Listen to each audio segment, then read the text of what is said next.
독일 GDP의 80%가 무역 수출입에서 온다는 거거든요. 그렇게 무역 의존도가 높아요? 네, 우리가 70% 남짓인데요. 저 독일을 설명할 때 우리가 넘버원이 통상 국가입니다. 독일의 1위 교역 상대국이 2016년부터 중국이었습니다. 유럽에서는 중국을 어떻게 보냐면 파트너. 예를 들면 기후위기 대응에서는 당연히 파트너가 되지 않습니까? 네, 중국이 세계 최대의 온실가스 배출국이니까. 두 번째는 통상 쪽에서는 경쟁자. 그리고 이제 세 번째는 이념 쪽에서는 체제적 라이벌 이렇게 보고 있거든요. 네. 그런 세 가지 이걸 가지고 있는데 유럽이 워낙 물가도 비싸고 네. 기후 인플레이션도 있고 그러니까 산업 입지 측면에서 아직도 중국이 매력이 있으니까 걸로 가는 거죠. 네, 네. 이제 독일이 그런 입장이기 때문에 중국과 아직도 엄청나게 경제를 밀접합니다. 네, 네. 해석이 돼야 다음 행동도 예측할 수 있지 않습니까? 그러니까 우리가 대비할 수 있고. 네, 경제 신들을 모시고 그분들의 깊은 인사이트를 알아보는 신과 대화 시간이죠. 자, 오늘은 유럽 이야기 좀 해볼까 합니다. 유럽 이야기하면 이분이 우리 또 대표 선수시죠. 안쌤의 유로톡으로도 유명하신 대구대학교 국제관계학과 안병옥 교수님 모시겠습니다. 어서 오십시오. 안녕하세요. 네, 반갑습니다. 반갑습니다. 네, 자 우리 안병옥 교수님 유럽 얘기할 때는 거의 빠지지 않고 우리 3프로TV에서도 우리 교수님께 여쭤보는데 지금 유럽이 분위기가 좀 많이 바뀌고 있는 것 같습니다. 최근에 보니까 독일도 그렇고 프랑스도 그렇고 영국도 그랬나요? 거의 주가 지수도 신고가 네. 근처까지 지금 가는 것 같고요. 유럽 안 좋다는 얘기를 한참 작년에 들었던 것 같은데 분위기가 전혀 반대로 가고 있는 것 같습니다. 유럽 왜 이러는 거죠 지금? 저도 정프로가 매일 이거 진행하면서 네. 그 주가에 관심이 많다는 거 알고 있습니다. 주가에 관심 많죠. 예, 예. 유럽 저는 투자는 않는데요. 네. 예. 예를 들면 이번 겨울이 네. 의외로 좀 따뜻하다. 그렇죠. 그리고 이제 러시아가 작년 8월 말에 유럽에 공부하던 것을 거의 다 끊었거든요. 해저 파이프라인은 다 끊었고, 천연가스. 네, 천연가스. 네. 그다음에 육로 파이프라인은 전쟁 전에 20%만 공급하고 있습니다.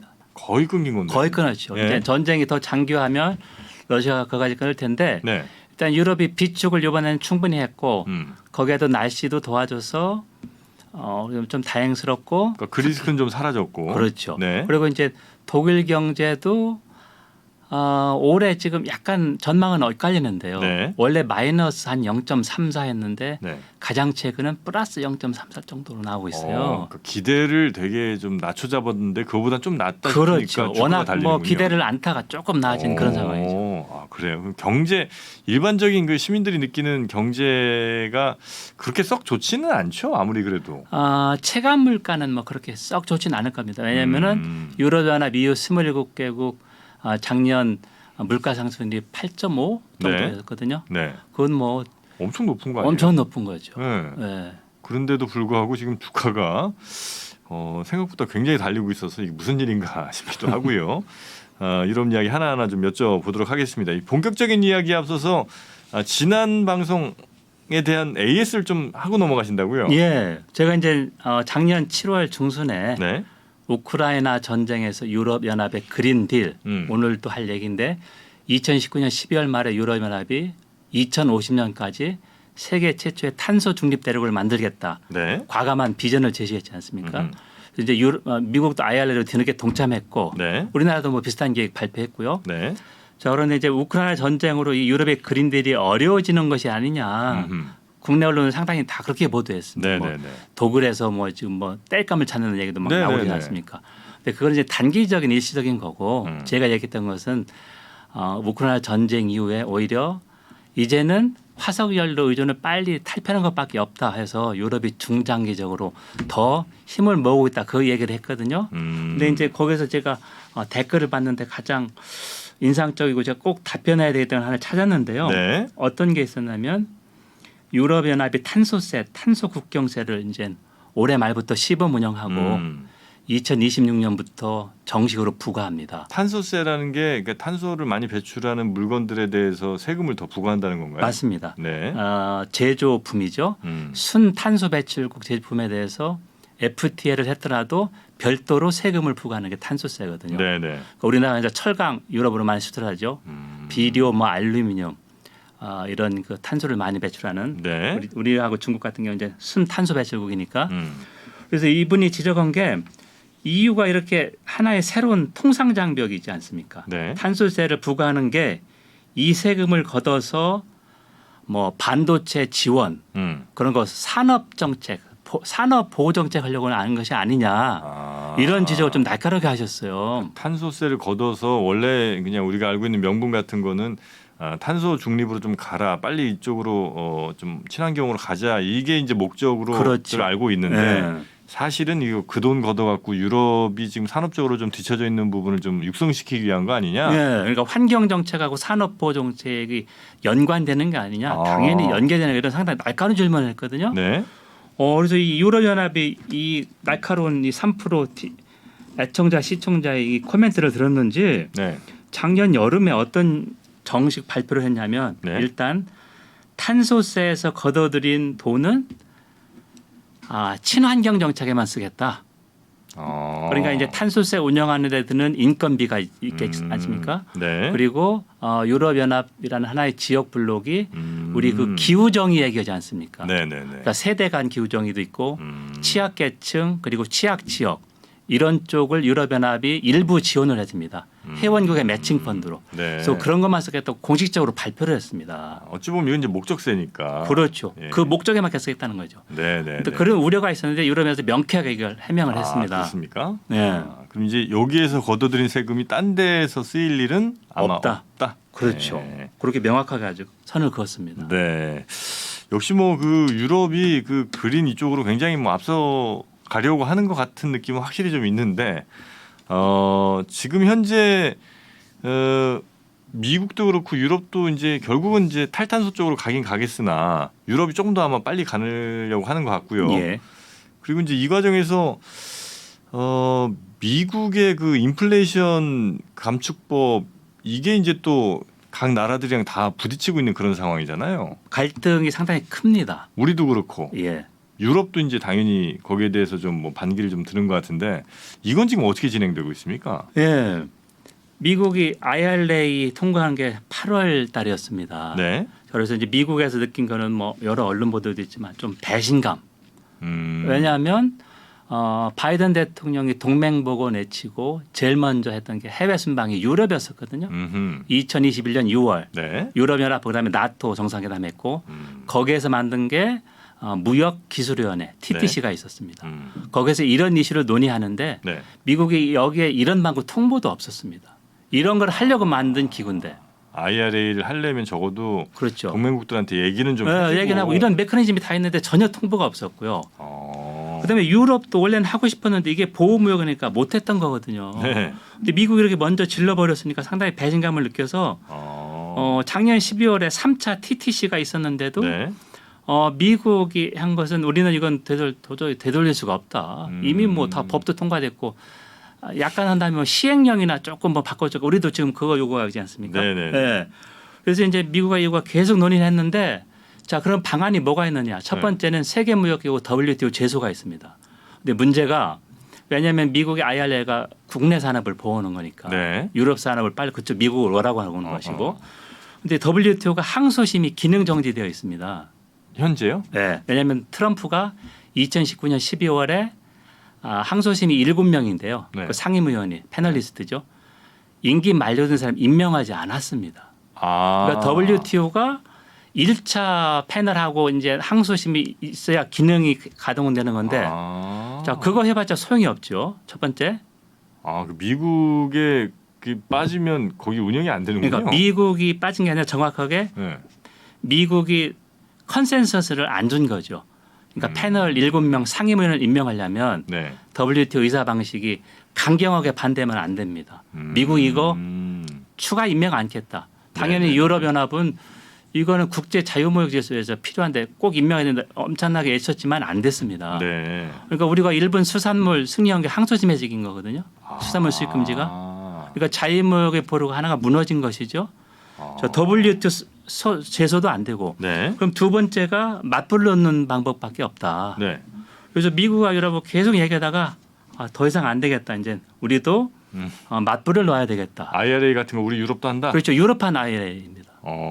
자, 지금 그렇게 진행되고 있습니다. 유럽판 IRA 내용이 비슷합니까? 아니면 또 다른 뭐가 좀 있어요? 비슷한데요. 네.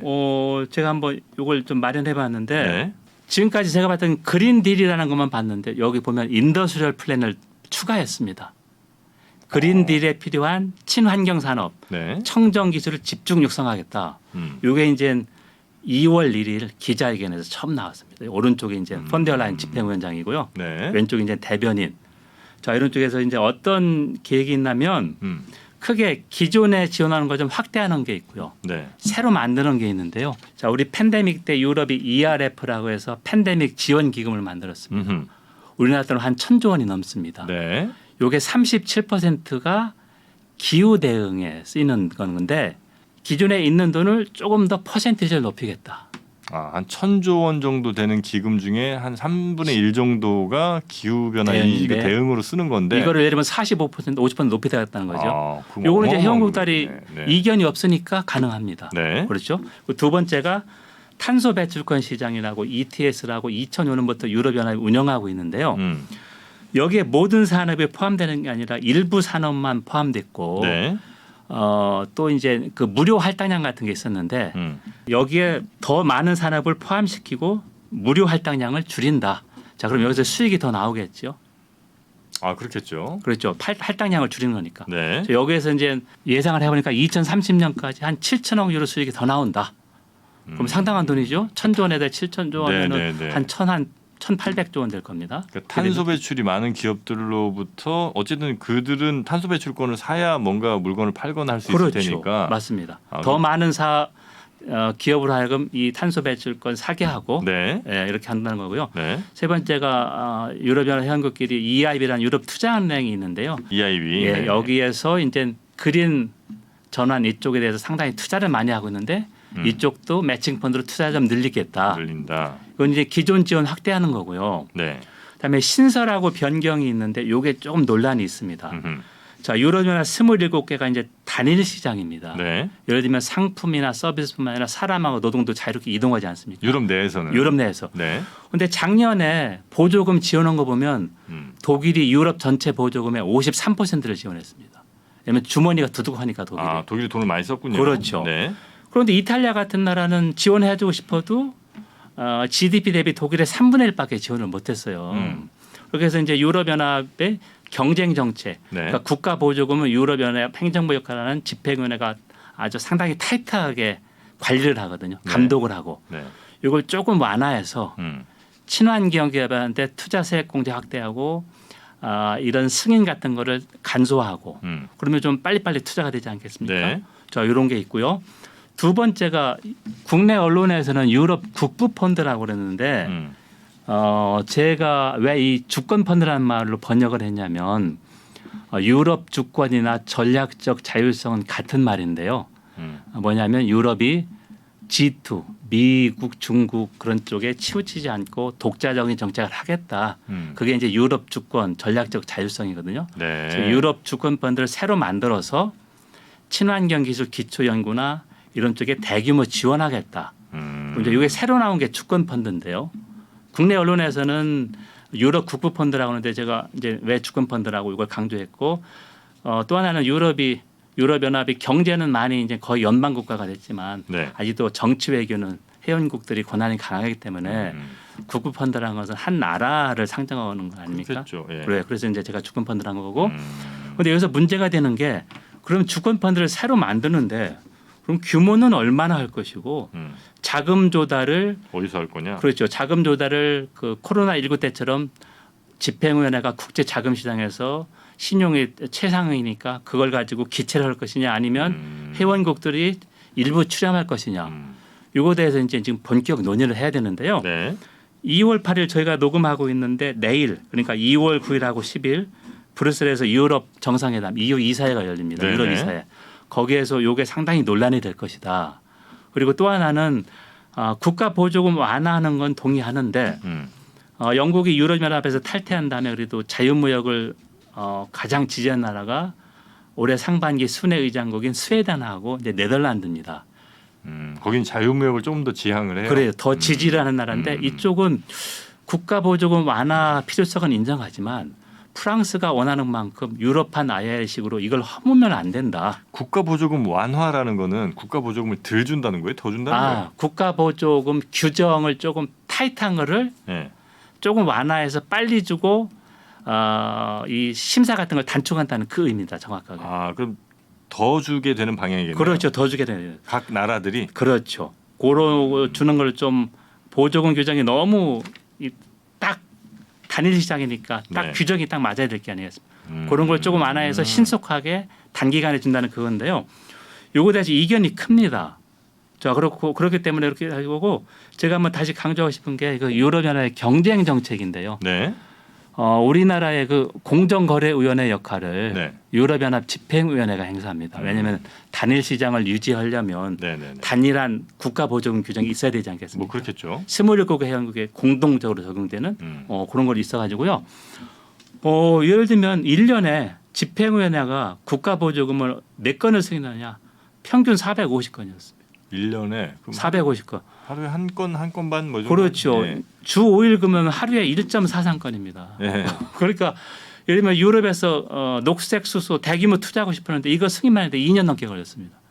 저 이러다 타이밍이 다 놓치죠. 네. 자, 그걸 단축시켜 빨리 하겠다는 거거든요. 그리고 국가 보조금 이 규정을 조금 예를 들면 액수도 조금 더 늘리고 해서 빨리 시행되게 하겠다. 말씀 들어보니까 뭐 탈탄소 기금 늘리고 탄소 배출권 그것도 좀 더 확대시키고 유럽 투자은행 여기도 이제 그린 쪽으로의 전환 투자를 좀 늘린다는 그러니까 결국 이제 그린 이쪽으로 더 많이 돈 쓰고 빨리 주고 뭐 이렇게 이제 규제도 좀 더 풀어주고 한다는 것 같은데 맞습니다. 그러면 이제 그 혜택을 받는 기업들이 대체로 유럽 내에 있는 그 기업들일 가능성이 높으니까 다른 나라들이 상대적 차별을 받게 된다 이런 건가요 혹시?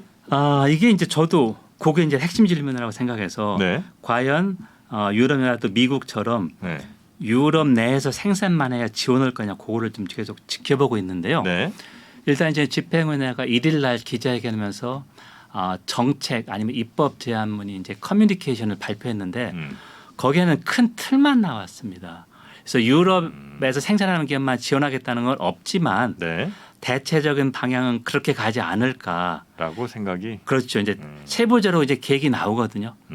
그렇게 되고 있습니다. 그러니까 이제 친환경 기업을 더 육성한다는 명분은 이제 갖고는 있지만 사실상은 예. 유럽 내 기업들을 다른 지역의 기업들보다 더 우선해서 챙기는 이런 모습들이 나올 수밖에 없는 그런 그렇죠. 상황이군요. 미국의 IRA가 그렇게 가기 때문에 유럽도 유럽도 그런 방향으로 가는데 일단 제가 말씀드렸듯이 자유무역 지지국가하고 프랑스 같은 보호무역 강하게 주장하느라고 좀 이제 갈등이 있기 때문에 네. 예를 들면 우리도 최소한 덜 차별적으로 만들지 않겠느냐. 왜냐하면 우리 트럼프 행정부 때 미국이 보호무역에 앞장섰을 때도 유럽은 자유무역을 끝까지 옹호하고 유지하려고 노력하지 않았습니까? 자, 그런 게 있기 때문에 유럽이 네. 자신의 정체성 하나가 자유무역 지지하는 거고 이런 건데 좀 갑자기 이렇게 돌변하기는 쉽지 않을 것이다. 미국이란 그 외부 자극이 있지만 저는 그렇게 좀 희망을 해봅니다. 네. 그러나 이제 그건 이제 희망이고 뭐가 그렇죠. 나와봐야 이제 아는 현실은 거죠. 네. 미국처럼 비슷하게 갈 가능성이 좀 높다. 그럼 이제 거기에 제일 피해받는 게 우리나라도 당연히 수출 비중이 높으니까 우리도 피해를 받을 거고 미국도 피해를 받나요? 일단 유럽의 그 벤처 기업들 그게 이제 보니까 네. 지금 미국 각주에서 빨리 투자해달라고 막 유럽 벤처 기업한테 많이 간다는 거예요. 왜냐하면 세제 혜택 엄청나게 주니까 IRA에서. 네. 자, 그렇게 되는데 이제 유럽은 그걸 막으려고 이걸 한 거지 않습니까? 그러니까 이제 긍정적인 면은 미국마저 그린딜에 동참했으니까 그래도 기후 위기 대응이 좀 빨라진다. 국제사회에서. 왜냐하면 제가 이제 우리가 보통 얘기하는 G3 무역 비중을 한번 좀 가져와 봤는데요. 네. 2002년하고 2022년에서 이제 구매력 평가에서 제일 왼쪽이 중국입니다. 연한 세계 2002년도 세계 생산을 차지하는 비중이 중국이 8.1%였었는데 2022년 구매력 평가로 미국을 앞서서 18.8%가 됐죠. 중간에 있는데 미국인데 구매력 평가로는 조금 중국보다 규모가 작고 유럽연합이 시장에서 미국하고 유럽연합하면 30%지 않습니까? 세계 총생산에. 네. 자, 이런 쪽에서 미국이 보호막에 나설 때 유럽연합은 보호막을 하지 않았는데 음흠.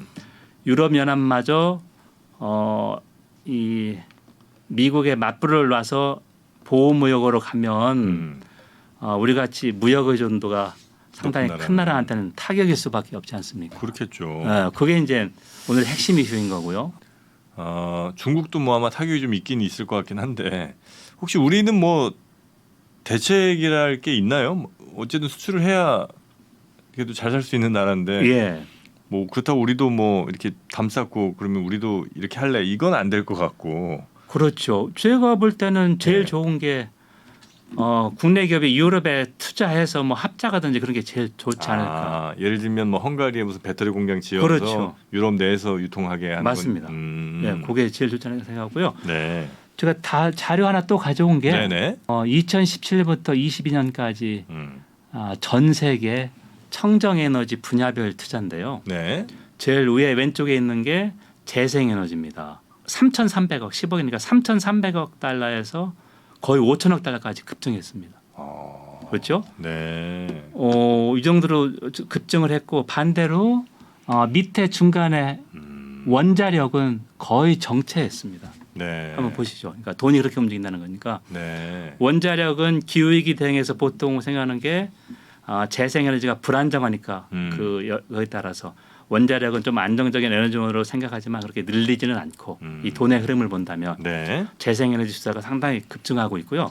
이건 이제 지역별로 보면 제가 놀란 게 트럼프 행정부 때도 북미 벤처펀드에 청정에너지 쪽으로 자금이 이렇게 많이 몰렸습니다. 400억 달러가 넘게 넣었고요. 이제 IRA가 통과됐으니까 네. 이 북아메리카 펀딩은 훨씬 더 급증하지 않을까.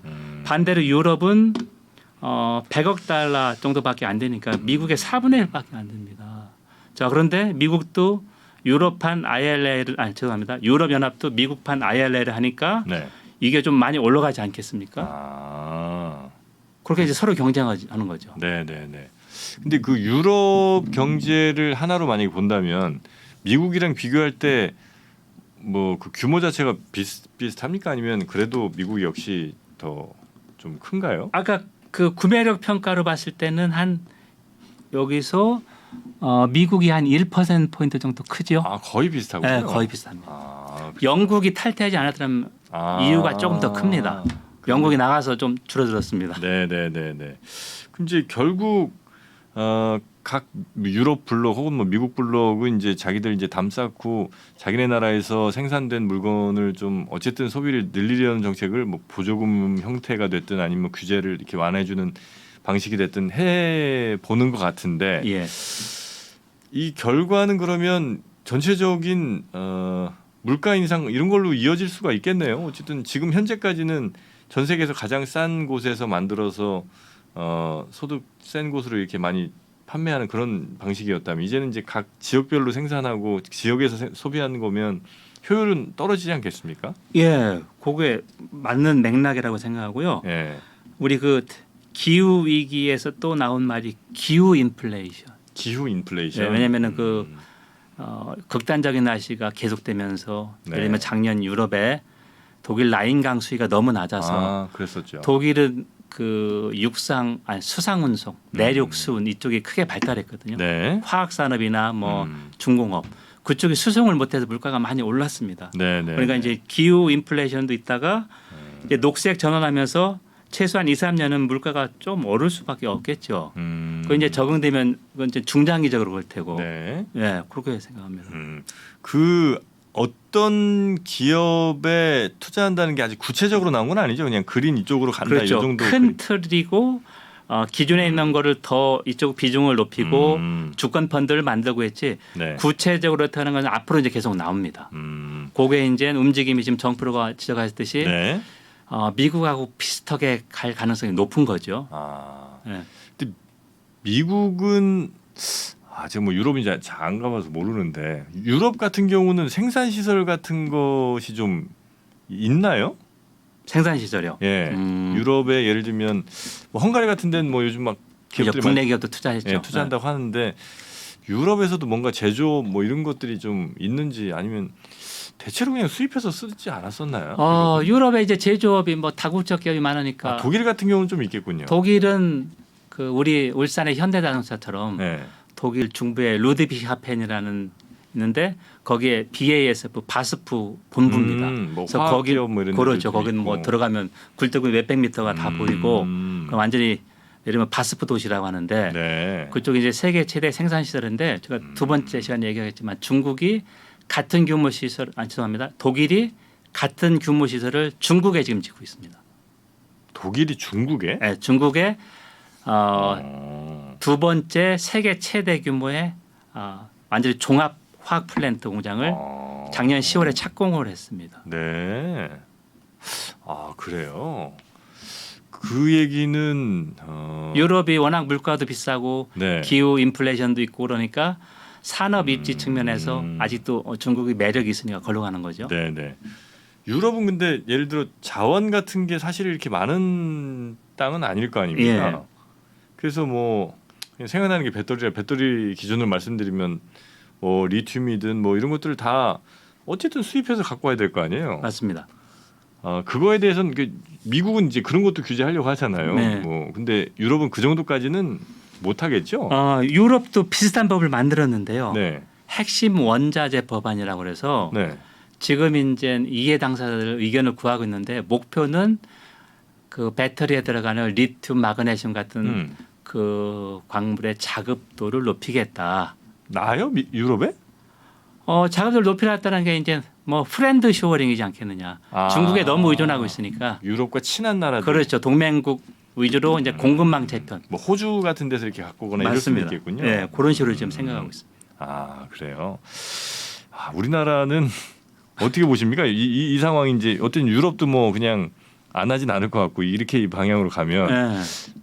우리나라에겐 플러스일까요? 아니면 우리 통상 환경이 점점 진짜 제가 볼 때는 만만치 않거든요. 좀 어려워집니까? 네, 점점 어려워지기 때문에 그러니까 예를 들면 그 자유주의 진영 중심으로 보호무역주의죠. 네네. 그런데 우리가 이렇게 무역흑자 이제 2021년까지 뭐 600억 넘게 낼 수 있었던 게 우리가 반도체를 민주주의 독재 가리지 않고 팔 수 있었기 때문이잖아요. 중국에 제일 많이 팔았죠. 예, 그런데 이제 그게 점점 어려워진다는 거예요. 우리는 그걸 원치 않지만 통상 환경이 이렇게 되고 있다는 거죠.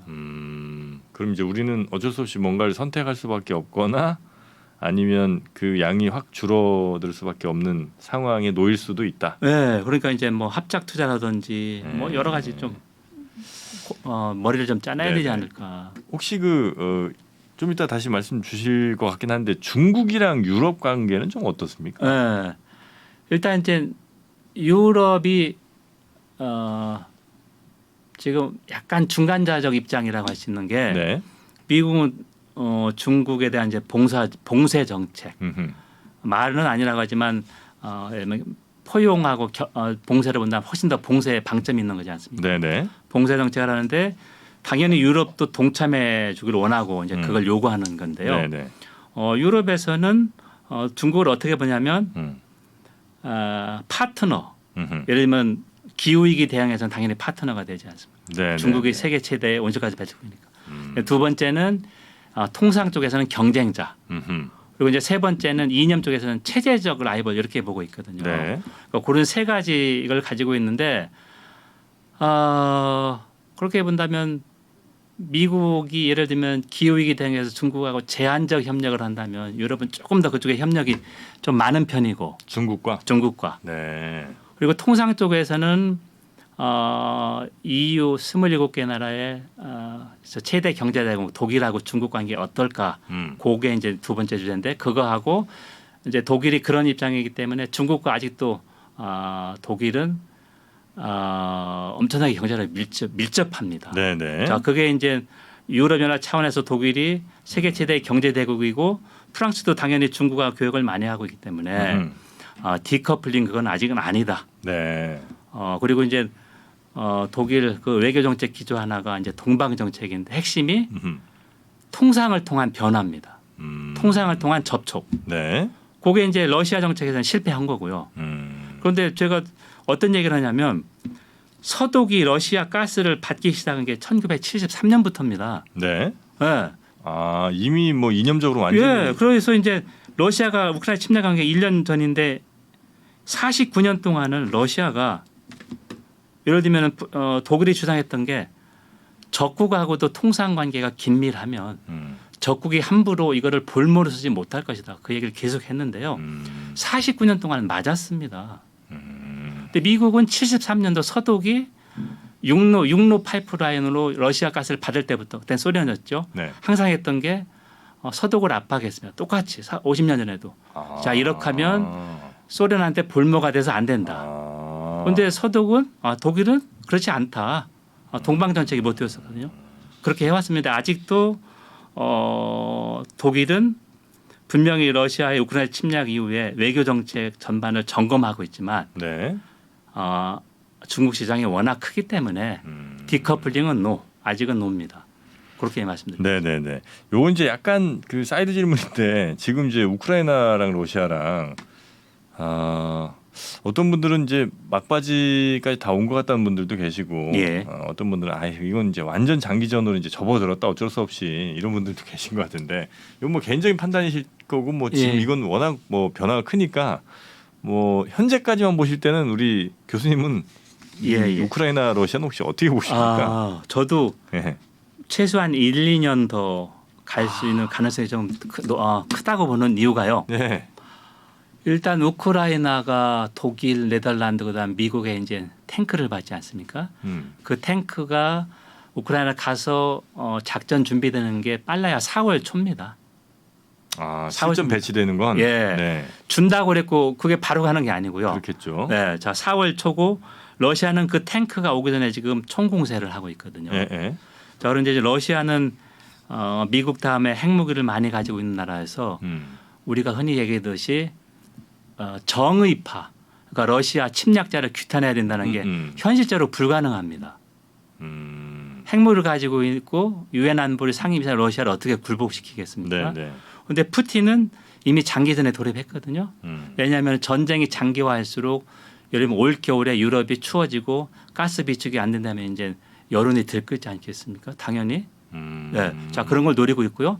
미국도 마찬가지로 올 후반부터 이제 대선전에 돌입합니다. 벌써 그렇게 되는군요. 네, 내년 여름에 이제 각 당의 대선 후보가 뽑히지만 대선전은 이제 바이든이 곧 재출마한다고 밝히지는 거지 않습니까? 자, 그게 돌입하면 아직까지 미국은 민주공화당 간의 우크라이나 전폭 지원에 합의를 했지만 지난번에 하원 의장 공화당 출신이 될 때 거의 한 명이 좌지우지 않았습니까?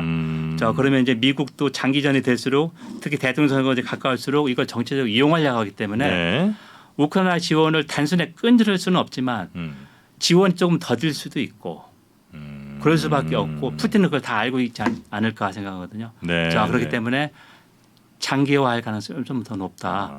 러시아 미국 입장에서는 사실 그러면 안 되지만 장기화되는 게 그 유정자들 입장에서는 더 자기들에게 유익할 수는 있겠군요. 정치적으로는 그렇게 볼 수 있죠. 아유 참 답답한 현실이네요. 그거는. 자 일단 우리 안쌤 안명혁 교수님 모시고 지금 유럽의 그러니까 유럽판 IRA 요 법안과 관련된 이야기를 좀 이것저것 여쭤봤는데 저희가 또 드려야 될 얘기가 많이 좀 있습니다. 특히 이제 조금 전 얘기가 잠깐 나왔던 독일 그리고 이제 독일과 중국 뭐 이런 이야기들이 좀 남아 있거든요. 요건 저희가 잠시 전할 말씀 듣고 와서요 2부로 이어가도록 하겠습니다. 자동차 주가는 무엇이 결정할까요? 테슬라, 포드, 현대자동차, 회사별 자동차 판매 추이를 확인해 보세요. 3프로TV 데이터 센터.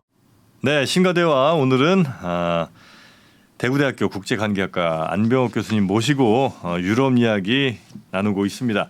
우리 교수님이 하시는 팟캐스트가 안쌤의 유로톡. 예. 어떻게 좀 잘 되고 있습니까? 제가 이 신과 함께 애청자분들에게 시청자분들에게 깊이 감사를 드립니다. 제가 여기 출연하면 이제 애청자분들이 많이 가입하시고 그래요? 그다음에 이 애청자분들이 떠나지를 않습니다. 그래서 제가 오늘 또 출연한 이유가 한 번 오시면 안 떠나시는구나. 제가 꼭 구독자 1,000명을 만들고 싶은데 좀 부족합니다.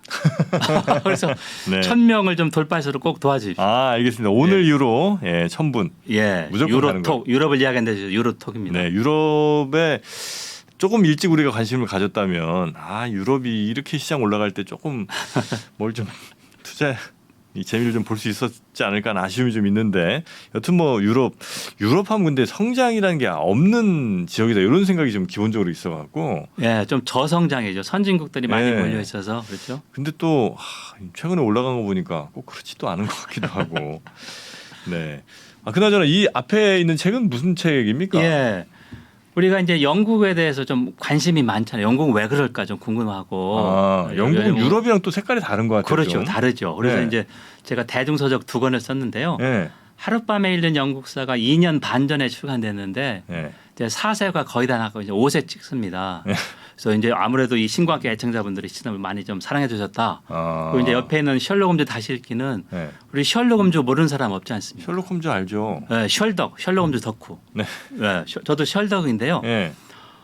제가 셜록 홈즈를 다시 보게 된 게 영국에서 공부하는데 거기는 9월 말부터 3월 말까지 매일 비가 옵니다. 매일 와요? 매일 옵니다. 그래서 우울증 걸리고 싶으면 영국 가면 됩니다. 가을 겨울에. 그래요. 예, 그래서 이제 제가 처음에 석사 때 공부하는데 공부는 뜻대로 안 되고 이게 우울증 걸릴 뻔했는데 TV를 쫙 켰는데 BBC에서 이 셜록 홈즈를 하더라고요. 그 컴버배치 나오는 거? 아니, 다른 거예요? 84년도에 만든 건데요. 오. 그게 이제 상당히 오래됐는데 네. 그래서 저는 이제 초등학교 때 저 이제 시골 사람이니까 도서관 책 정리하다가 이 파이프 담배문 홀름즈를 제가 처음 봤지 않습니까? 멋있다 이렇게 해서 그다음에 이제 몇십 년 없다가 30대 후반에 늦게 유학 가서 이 셜록 홈즈 드라마를 봤는데 네. 이게 그 당시 빅토리아 여왕 시대 영국의 최정성기였대. 영국사의 이야기구나. 그걸 깨달았어요. 탐정물 정도가 아니고. 그렇죠. 이게 이제 가장 인기 있는 탐정물이고 이게 없으면 다른 탐정이 나오지 않지 않습니까? 그렇죠. 이게 원조죠. 네네네. 그래서 이제 제가 여기서 12개 키워드로 셜록 홈즈를 설명하는데요. 셜록 홈즈는 단순한 탐정이 아니라 컨설팅 탐정입니다. 우리가 알고 있는 컨설팅. 그래요? 네, 이유가 있지 않겠습니까? 왜 컨설팅이지? 네. 네. 자, 그런 의문. 그다음에 이 사람이 셜록의 데이터베이스 DB의 귀재였습니다. 자, 런던에 셜록 홈즈 박물관이 있거든요. 네. 거기 가면 어떻게 정리되냐면 셜록 홈즈 책에 나오는데 도시 이름 연도하고 이 사건의 명칭 그러니까 런던 1887년 머더 이런 식으로 살인 딱 데이터베이스에 있어요. 그거는 이제 그 당시 신문을 보고 다 스크랩한 거죠. 자, 이제 왜 셜록이 우리는 단순히 천재라고 알고 있는데 그게 아니라 네. 우리 천재가 1% 영감하고 90% 노력 아닙니까? 네. 자, 그것처럼 셜록도 우리가 알고 있는 셜록의 천재성이 이 정도의 노력에서 나왔다. 자, 그다음에 셜록 홈즈에서 여자 의뢰인은 귀족 부인 아니면 나오는 게 가정교사잖아요. 왜 이렇게 가정교사가 많이 나오지? 그것도 분명히 이유가 있습니다. 그래서 이 애청자분들이 이 두 책을 같이 보시면 상당히 보완되면서 궁금증을 풀지 않을까 이렇게 생각합니다. 그렇습니까? 네. 네. 책 공부 시간이 좀 길었던 것 같습니다. 네, 감사합니다. 셜록 홈즈. 워낙 이제 안 읽으신 분은 별로 없을 것 같긴 한데. 그렇죠. 그렇다고 이렇게 꼼꼼하게 읽으신 분은 거의 또 없으실 것 그렇죠. 같고요. 그래서 제 목적이 한번 다시 한번 속을 들여다보자. 네네네. 그 내용입니다. 알겠습니다. 자, 워낙 또 영국에서 오래 공부하셨고 유럽을 공부 많이 하셨기 때문에 그러면서 아마 셜록 홈즈를 아주 감명 있게 많이 좀 읽으시고 그걸 두 차례 세 차례 읽으시면서 느끼신 것들을 아마 좀 정리를 해주신 것 같습니다. 자, 그러면 우리 안병욱 교수님과 함께 계속해서 유럽 이야기 이번엔 좀 조금 더 좁혀서 독일이 이제 유럽에서 제일 경제 강국인 건 뭐 우리가 잘 알고 있고요. 예. 근데 그 독일이 한참 정말 잘 나갔죠. 잘 나가다가 최근에 보면 중국 쪽이랑 굉장히 뭔가를 많이 하는 것 같은 느낌이 좀 있습니다. 예, 그래서 맞습니다. 독일 정도면 중국에 꼭 저런 뭐 도움이랄까 하여튼 중국과 저렇게 그 손을 잡아야 되는 상황인가. 예, 미국도 그렇게 싫어하는데 맞습니다. 뭔 이유가 있나 싶은 생각이 좀 들긴 하거든요. 예. 아주 정확한 질문이시고 또 우크라이나 전쟁에서 보면 독일이 상당히 마지못해서 무기 지원한 것 같고 좀 이상하지 않습니까? 네. 그래서 그거를 이제 저는 이제 이 독일 외교 정책을 공부했으니까 네네네. 그거를 좀 명쾌하게 한번 설명을 해서 네. 해석이 돼야 다음 행동도 예측할 수 있지 않습니까? 그러니까 우리가 대비할 수 있고. 네네. 그래서 이제 제가 두 가지를 한번 질문해봤는데요. 네. 우리 첫 번째 자료가 이제 무역 의존도입니다. 무역 의존도. 네, 한 나라가 전체 GDP 중에서 무역에 얼마나 의존하느냐. 요거 한번 도표를 보시면 네. 독일이 G7 중에 제일 80%입니다. 네? 독일 GDP의 80%가 무역 수출입에 비해서 온다는 거거든요. 그렇게 무역 의존도가 높아요? 네, 우리가 70% 남짓인데요. 그래서 독일을 설명할 때 우리가 넘버원이 통상 국가입니다. 그럼 저기 진짜 수출을 먹고 사는 나라예요. 그렇죠. 예. 독일 우리가 알고 있는 뭐 히든 챔피언이 다 중견기업인데 수출 챔피언이거든요. 뭐 자동차도 하긴 뭐 수출도 많이 하고 네. 독일 사람들 타는 것보다 전 세계 수출이 훨씬 많을 그렇죠. 거예요. 아마 자동차도. 독일 우리가 알고 있는 독일 자동차 10대 중에 4대가 중국에서 판매됩니다. 아 중국에서 네. 우리도 많이 타긴 할 텐데. 그렇죠. 아 중국이 근데 중국 시장 규모가 워낙 크기 때문에 그렇겠죠. 자 이제 무역 의존도로 좀 이해가 되고 그 다음에 이거보다 조금 더 제가 강조하고 싶은 게 이제 동방 정책인데요. 동방 정책. 네.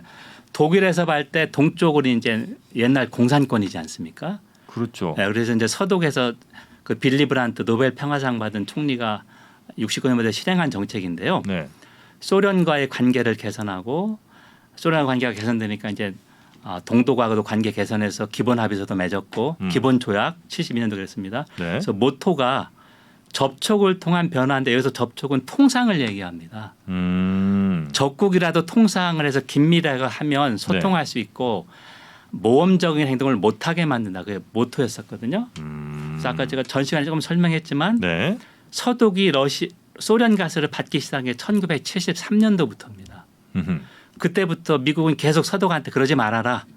적국한테 가스 같은 걸 의존하면 볼모가 된다. 인질된다니네. 그렇죠. 그 정책이 있었는데 거의 1년 전에 러시아가 우크라이나에 침략하기 전까지는 러시아가 그런 모험적인 행동을 하지 않았습니다. 그러니까 독일이 예를 들면 쌤통이다. 네. 왜 미국만 안 두고 그게 아니라 네. 49년 동안은 독일의 동방 정책이 그래도 효과가 있었다는 얘기고요. 저렴하게 가스 잘 썼고. 그렇죠. 그리고 또 강조하고 싶은 게 중도좌파 사회민주당이 동방 정책을 했는데 네. 우리가 알고 있는 앙겔라 메르켈은 중도우파 기독교 민주당 김인연입니다. 네네네. 그쪽이 집권 후에도 이걸 계속 계승했습니다. 그래서 지금 소련이 가스 공급을 중단한 그 노르트 스트림 1 북해 네, 유전 네. 파이프라인 있지 않습니까? 예. 북해 가스 파이프라인. 그거는 2012년에 지었고요. 메르켈 총리 때 완공된 게 노르트 스트림 2입니다. 네. 그것도 메르켈 총리 때 해가지고 다 완공했습니다. 자 이게 무슨 말이냐면 정권이 바뀌어도 독일은 이 동방 정책을 외교 정책의 기조로 했다. 그거하고 이제 이 높은 무역 의존도가 연관된 거죠.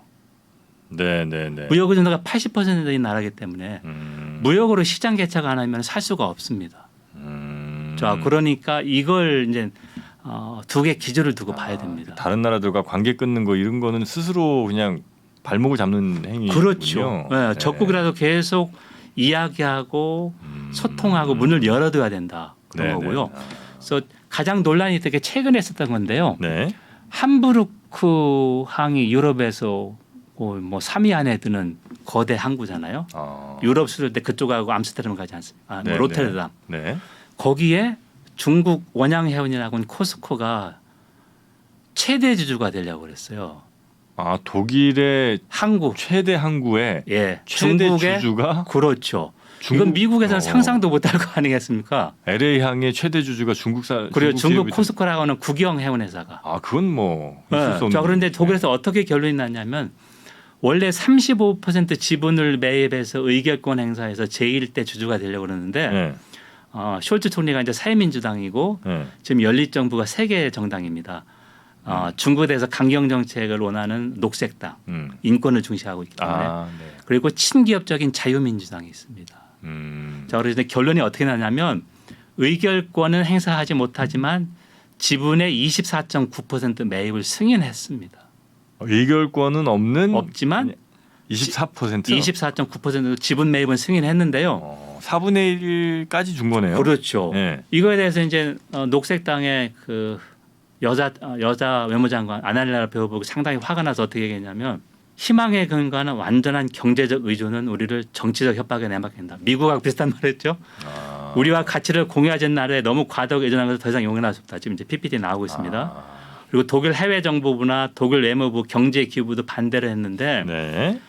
올라프 숄츠 총리가 이걸 승인한 이유가 제가 설명드렸던 동방 정책을 계속 해야 된다. 우리는 문 닫고는 살 수 없는 나라다. 그렇죠. 예. 나중에 진짜 예를 들면 전쟁이 나서 교역을 못 하더라도 지금은 해야 된다 이거지 않습니까? 자 그런 것 때 이제 이런 결정이 나온 것입니다. 네, 네. 근데 그러면 요건 이제 상징적인 어떤 사건일 거고. 그렇죠. 독일 기업들이 그러니까 예를 들면 중국이 투자한 독일 기업들이 많이 있습니까 지금? 예. 가장 최근에 네. 자료를 준비했는데요. 네. 우리 바스프라고 세계 최대 화학회사, 네네네. 예, 우리나라에도 공장이 있고 네. 작년 9월에 중국 광동성 잔장에 100억 유로 14조 원 투자를 했습니다. 그건 이제 독일 기업이 중국에 투자한 거고. 예, 최대 규모 투자고요. 중국 기업이 혹시 독일에도 투자 많이 합니까? M&A 쪽을 꽤 많이 했습니다. 중국이 독일 기업을. 그것도 이제 중국이 죄송합니다. 독일이 많이 승인해 주다가 네. 요새는 이제 독일이 좀 깐깐하게 보고 있고요. 그 자료가 있는데요. 네. 중국이 유럽에 직접 투자한 거 2016년도에 474억이었었는데요. 네. 그 중에서 90% 이상이 인수합병이었습니다. 독일에 예를 들면 뭐 전문 베어링 업체 그런 거 아니면 로봇 업체도 인수하고 있거든요. 그러다 이제 지금 조금 줄어들고 있고요. 네. 대부분이 이제 인수합병입니다. 좀 줄어드는 거는 뭐 트럼프 이후에요? 이제 코로나 영향도 있었고, 코로나 영향도 있고. 유럽에서도 아무래도 이제 눈치가 좀 보이나 보죠? 그렇죠. 유럽 회원국 내에서도 네. 외국인 투자에 대해서 좀 투자 심사를 강화하자 그런 게 있어가지고 지금 적용이 되고 있어서 조금 좀 줄고 있습니다. 네. 그 두려움은 없습니까? 물론 이제 외국과 문을 닫고는 살 수 없다는 건 이제 누구나 동의하더라도 예. 문을 열어주는 대상 나라들이 예를 들면 러시아에서 지금 이렇게 되잖아요. 예. 물론 이제 49년은 잘 살았지만 그렇죠.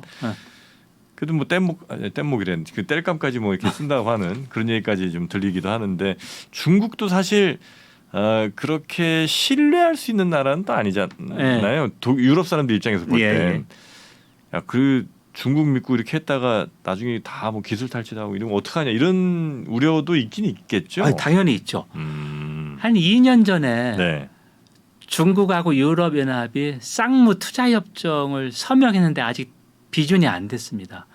쌍무 투자협정에서 중국하고 유럽연합이 합의했던 게 네. 기술 탈취 방지하는 그런 조항이 있었습니다. 있었는데 신장 위구르 인권 그런 거 하고 이제 제재하면서 중국도 맞제재하면서 이게 아직 발효가 안 됐습니다. 네. 당연히 우려가 있고요. 독일 내에서 특히 녹색당이 상당히 격렬하게 반대하고 있는데 그래요? 녹색당도 꽤 큰 당이죠. 지금 이제 설문조사 보면 녹색당이 두 번째 지지도입니다. 정당 지지도가. 그러면 쉽게 이렇게 중국과 뭘 하기는 좀 어렵겠네. 그러니까 녹색당이 중국을 격렬하게 비판하고 있습니다. 그러니까 반대하고 있지만 연립정부에서 제일 큰 정당인 사회민주당 숄츠 총리 이쪽이 거기 이제 동방 정책을 처음부터 실행한 정당이고 경제적 이익을 고려할 수밖에 없고 네. 그리고 이제 제가 볼 때 외교라고 하는 것은 가치하고 이익의 적정한 그 접점, 교집합을 찾는 거 아니겠습니까? 가치 존중하는 건 좋다. 네. 하지만 경제적 손해를 지금 감수할래 아니면 순차적으로 감수할래 뭐 그런 거겠죠.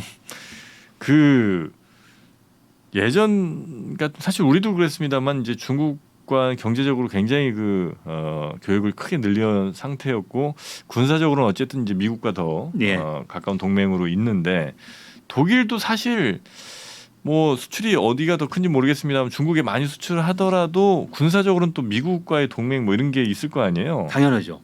또 미국은 또 유럽과 함께 북대서양 조약기구 같은 회원국이기도 할 테니까 그러면 과거에는 그냥 그런 게 용인되더라도 지금은 이제 미중 갈등이 심해지고 하면서 어느 한쪽을 택하라는 압력이 좀 강하게 독일도 좀 들어오지 않을까 싶은데 우리도 좀 그런 위치가 맞습니다. 유럽 연합 네. 각형도 전반적으로 그렇게 느낄 수밖에 없고요. 네. 특히 이제 나토가 유럽 안보의 축이고 네. 미국이 그 나토 예산의 뭐 3분의 1 뭐 군사 자산은 말할 것도 없고 그러니까 아직도 유럽은 안보를 미국에 의존하고 있지 않습니까? 그렇죠. 예, 그런 상황인데 네. 그럼에도 독일이 이렇게 하는 것은 뭐 제가 볼 때는 경제적 의존, 무역 의존도가 높다는 것, 동방 정책 그 두 가지인데 특히 동방 정책은 뭐냐면 아까 소리나 러시아 똑같은 논리로 네. 가치를 달리하는 건 좋지만 그렇다고 이 문을 닫느냐 이거죠. 그건 왜 안 된다. 그렇죠. 경제적으로 하면서 계속 소통해야 된다 그런 측면이 높고요. 일단 미국, 독일도 조만간에 새로운 안보 전략 그 문서가 나옵니다. 그래서 거기에서는 분명히 인권하고 중국 관계가 나올 텐데 네. 미국의 의도 따라서 뭐 독일도 서서히 그 우방국 공급망 이런 건 챙기지만 독일 기업이 워낙 이 중국에 많이 진출하고 있기 때문에 네. 네. 이제 민간 기업이 진출이지만 만약에 정부가 정책에서 명확한 가이드라인을 제시하면 이제 독일 기업도 수다 같은 걸 줄이지 않겠습니까? 네. 네. 근데 그런 거는 제가 볼 때는 당장은 나오지 않을 테고 나오더라도 상당히 점진적으로 나올 수밖에 없다. 그런 이유가 또 하나는 뭐냐면 독일은 연립 정부거든요. 아까 새 정당이 한 정부를 구성했다고 그렇죠. 했습니까? 그래서 대통령 중심제가 아니기 때문에 대통령 말 한마디로 되는 게 아니라 세 당 간의 합의가 돼야 되거든요. 자, 그러니까 이제 정책 결정이 늦을 수밖에 없고요. 네. 그런 측면을 좀 봐야 되죠. 그 정치인들은 이제 그렇게 가더라도 또 여론이나 이런 거에 의해서 또 정치인들은 움직일 수밖에 없으니까 예.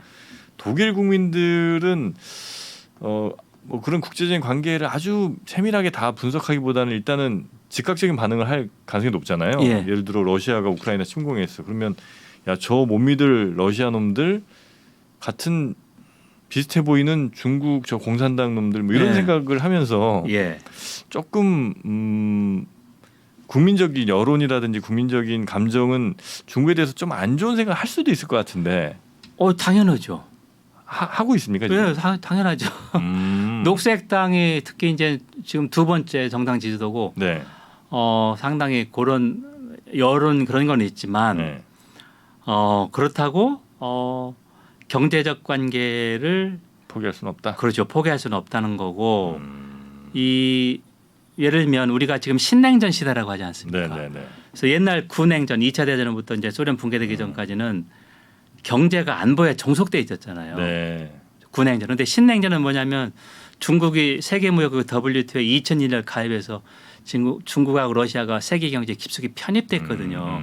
그걸 이제 거꾸로 돌리려고 하는 것이고 네. 지금 신냉전이라고 하는 것은. 근데 그거를 독일 입장에서는 촉진할 필요는 없죠. 왜냐하면 그게 독일의 경제적 이익이니까. 네. 당연히 여론이나 이런 쪽은 중국을 비판적으로 보고 인권 그런 건 상당히 비판적입니다. 그러나 도저히 뭐 포기할 수 없는 수준의 경제적인 어떤 연관이 좀 있기 때문에 경제를 워낙 깊숙하게 네. 관계가 있기 때문에 이거는 이런 생각은 어떻습니까? 이게 독일이랑 중국이 당연히 뭐 지금이야 충돌하는 경쟁 물품이 별로 없어 보이긴 하는데 예.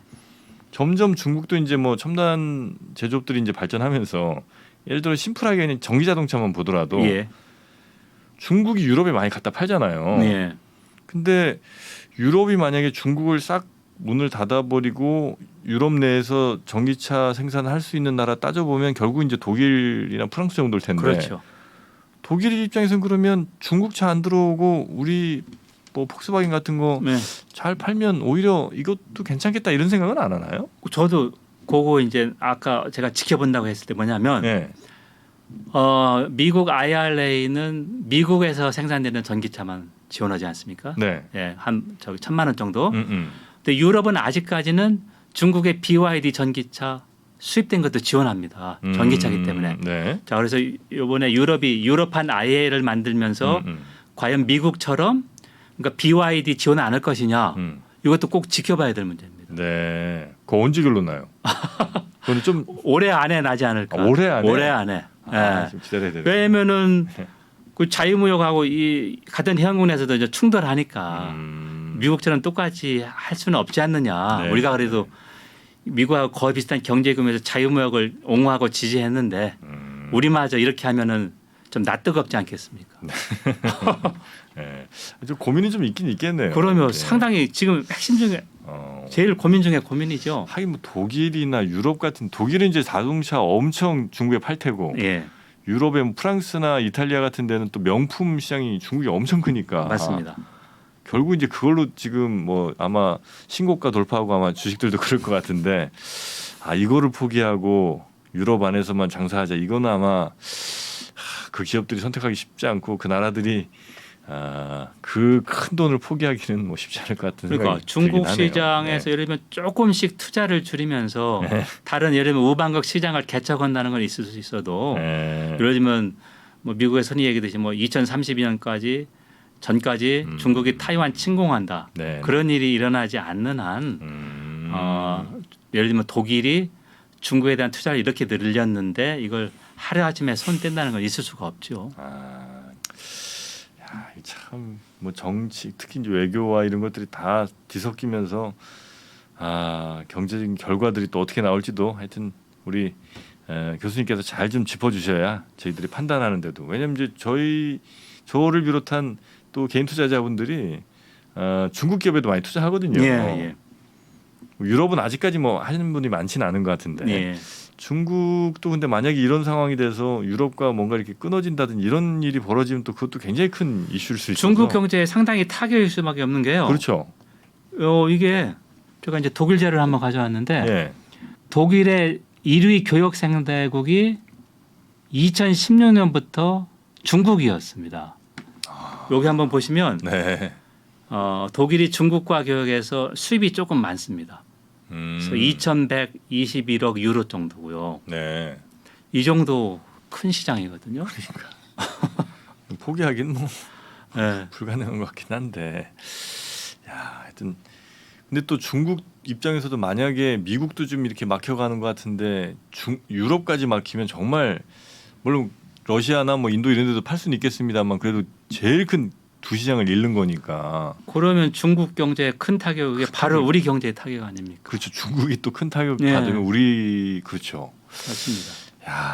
참 이 복잡한 방정식이 어떻게 풀릴지 교수님이 계속해서 앞으로 좀 잘 살펴보시다가 뭔가 좀 변곡점이거나 아니면 이런 법안 통과 이런 것들이 사실 우리는 이렇게 뉴스에 크게 나오질 않으니까 그런 거 있을 때마다 저희한테 꼭 좀 알려주시고. 알겠습니다. 제가 예. 지켜보고 있다가 또 변화가 있으면 좀 나와야 되죠. 바로바로 출연을 알려주시고 그리고 평소에 쭉 그 안쌤의 유로톡 통해서도 우리 청취자분들께 잘 전해주시기 바라겠습니다. 네. 자 오늘 저희가 대구대학교 국제관계학과의 안병옥 교수님 모시고 유럽이 지금 처한 여러 가지 이슈들 특히 이제 2부에서는 독일 이야기를 조금 더 자세히 해봤는데요. 우리와 또 정말 아주 밀접한 관계가 직간접적으로 좀 있는 것 같습니다. 이것도 잘 저희가 살펴보면서 혹시 변화가 생기면 여러분께 가장 먼저 전해드리도록 하겠습니다. 자 오늘 함께해 주신 안병옥 교수님 대단히 감사하고요. 건강 잘 챙기시고 다음 시간에 또 뵙도록 하겠습니다. 감사합니다. 고맙습니다. 네.